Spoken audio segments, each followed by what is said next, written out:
எத்தனை மனிதர்கள் பார்த்தேனையா,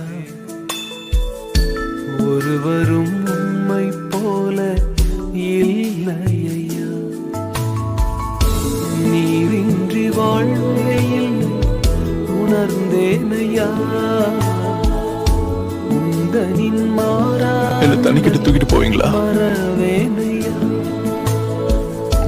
நீரின்றி வாழ்வே இல்லை உணர்ந்தே. உனக்கு இந்த குளம் தேவையில்லை, உனக்கு தேவை நான் மட்டும்.